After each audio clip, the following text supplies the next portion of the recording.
what the This lady just threw herself in the hood of my car. I mean, flew in like Superman. I put my car in park and got out. I went to the front end to see what the hell this lady was thinking. She was on the ground aching and moaning, saying I hit her, clearly trying to commit insurance fraud. And unfortunately for me, I don't have a dash cam and people are starting to get nosy. After a Broadway performance on the ground, the lady finally stood up. She told me to lawyer up because she was going to sue me big time. I tried to plead with her. Let me go, do it to somebody else. Do it to a city bus, they'll pay out nicely. She said no. I even told her I didn't have money, so what's the point? She didn't care. I gave up. No reason to keep arguing. Let's take it to the court. Later that night, I spent hours looking for accident lawyers. But I kept running into the same two issues, either shady or super expensive. Like this one, Daryl Duplay. I'll fight for you. Website looks outdated, photos are all low-resolution selfies in a suit. Yeah, this dude had me cooked. I came across Eugene. He was affordable and didn't seem sleazy. I did my investigative research and I didn't see anything bad. I'll give him a call tomorrow. I called Eugene hoping he could help me with my case. He picked up. He had a southern accent, quick at the lip like Foghorn Leghorn. I told him my situation. He said he could help. He didn't even ask for payment. Said he charges a contingency fee. I'm cool with that.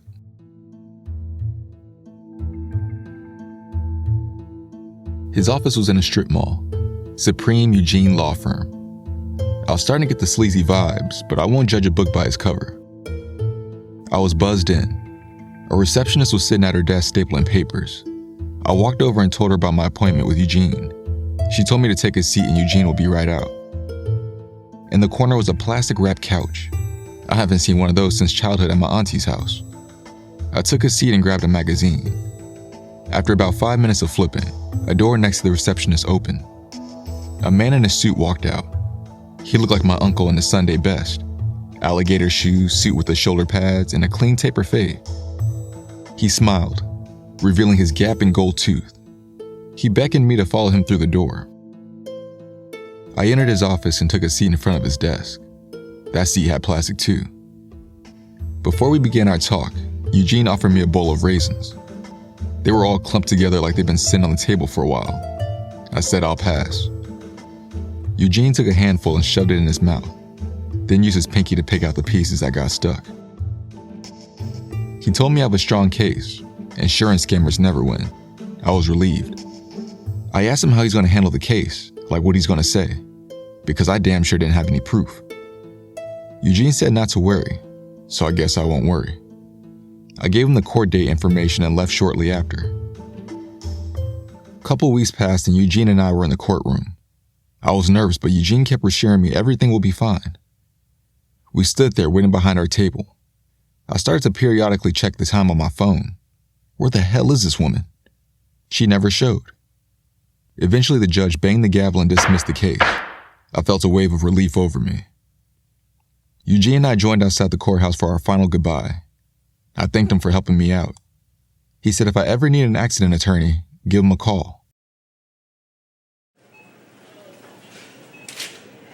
I pushed my cart down aisle 9, scanning the shelves for pasta sauce. Tonight I'm making spaghetti. I found my usual garlic and herb, but seeing all those other options made me reconsider. The vodka sauce looks good and the cacio e pepe. I'll just stick to my garlic and herb. I grabbed a couple of jars and put them in my cart. I kept walking down. I love coming to the grocery store late at night. It's quiet, peaceful. Just you and the... I slipped and fell on the ground. Looks like olive oil was spilled, and not a single worker put a caution sign up. Not gonna lie, that shit hurt a bit. I used the handle on my cart to help me up. But guess who was standing right in front? Eugene. I asked what he's doing here. Of course he responded it's a grocery store. He needed stuff. He said he heard a fall from an aisle over. I told him I was alright. Someone spilled olive oil and I slipped on the ground. He observed the area, then came to the conclusion that this could be a claim. I told him I didn't want to sue. It wasn't that big of a deal. But then he flipped it on me. He said, what if it was a kid, a mother holding a baby? an elderly person. Companies need to be held accountable for their accidents. I guess he does have a point, and I could use a bonus check. Fuck it, let's do it. I got cooking on my spaghetti. Ground turkey, chopped sausage, etc. I did a taste test with my spoon. Not quite like my mama's spaghetti, but it sufficed. Afterwards, I made a plate and ate in my living room. Another one of Daryl Duplay's commercials was playing again. Feel sorry for the person hiring him. After eating, I went around the apartment shutting off lights and closing windows.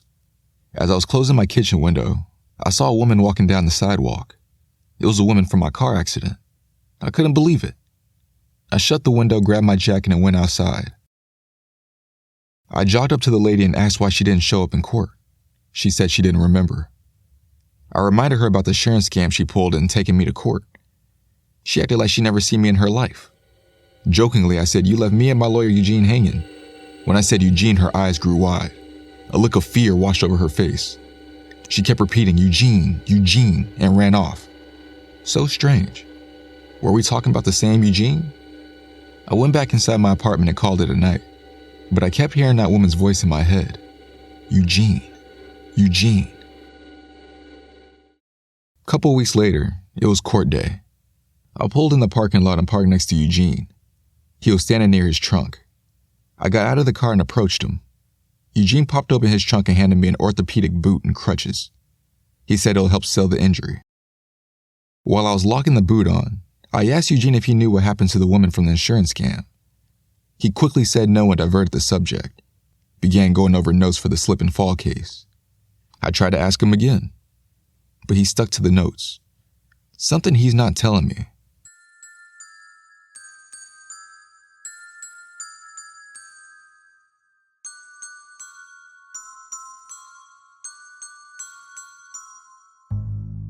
Eugene shut his trunk and we entered inside the courthouse. During the trial, I started having second thoughts about Eugene. That woman kept popping in my head, screaming, "Eugene, Eugene," and running away. Even this whole situation. You know, when he approached me in the store, there wasn't a single item in his hand, nor a cart around. But he says he was grocery shopping, right? I just sat there, watching him act animated and loud to sway the judge. He even embellished the fall to make it seem more painful, trying to sucker more money in the settlement.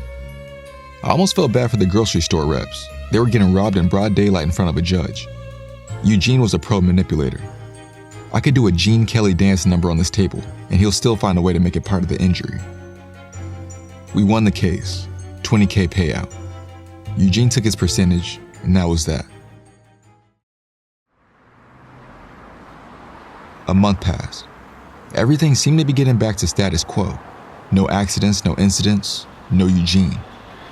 Hopefully he was on to another client. I decided to take a cruise today, a peaceful drive around the city to clear my mind. I noticed when I stay in the house all day, it really fucks with my mood. I never thought it did, all I'm doing is being home. But there's something about being outside. Life doesn't happen behind closed doors. It happens in the chaos, the color, the noise, out here.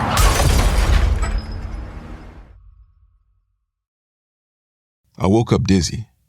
Everything seemed blurry and out of place. Slowly I was coming to and realized my airbag had deployed.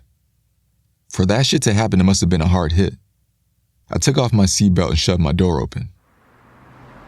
When I got out of the car, I saw my whole rear damn near gone. The driver of the other car fell out of his door, obviously drunk. One part of me wanted to snatch him by his collar, lift him to his feet, and knock his ass out. But I couldn't. Too many witnesses. And he's in fault right now. Don't want to change that around. I did everything by protocol. Got his ID photo, insurance info, and photos of the accident. I needed to go to the hospital. I didn't have whiplash, but I had a whipped ass. My body was aching from head to toe. After getting admitted, Doc was able to hook me up with the room. As I laid there in my hospital bed, thinking about the crash, I slowly drifted off to sleep. When I woke up, the room was silent, cold. I was trying to keep warm with that thin-ass hospital blanket they give you. I turned on the TV. It was midway through one of those reality court shows. Apparently, the man is suing his friend for not giving him the appropriate amount of meat at the barbecue. I swear sometimes I don't know how these cases go to court. The nurse came in. She said I had a visitor. I don't know who would come to visit me here. In walks Eugene. He had a bouquet of flowers and a get well card. The nurse walked out. I asked Eugene what he's doing here. He said to make sure I was okay, and to talk about a possible claim against the drunk driver. I told Eugene I was just going to let the car insurance company handle it, but he was so adamant about taking it to court. Finally, he told me everything. All the accidents, except for the first one, were all him. Blunt force trauma is why that lady didn't remember to show up. He spilled the bottle of olive oil so I would slip and fall, and he somehow got a man to drunkenly crash into me. He even started brainstorming how he can cause an accident here at the hospital to make a claim. I told him he's got a bad obsession with greed, specifically with money. If I could go back in time, I would have called Daryl Duplay than be involved in this shit. My life has been nothing but physical pain since I met Eugene. I never realized the depths money can make a person reach. I guess I am aware of them, but I've never been a victim of it. Eugene actually felt heartbroken. This son of a bitch that has me lying in a hospital bed has the nerve to say he's heartbroken. All the money he's helped me get, and this is how I thank you. That shit wasn't gonna work on me. To show Eugene how much of a money-hungry piece of shit he is, I grabbed a $100 bill from my wallet beside me. I folded it into a paper airplane and threw it at the open window. Eugene chased after it, trying to catch it in the air like a firefly. But as it slowly drifted out the window, so did Eugene. He dropped 10 stories to his death. I didn't feel bad at all. The hospital will take care of it. I just turned my TV back up. Even though I'm laid up with my whole interior aching, this is the first time in a month that I felt relief.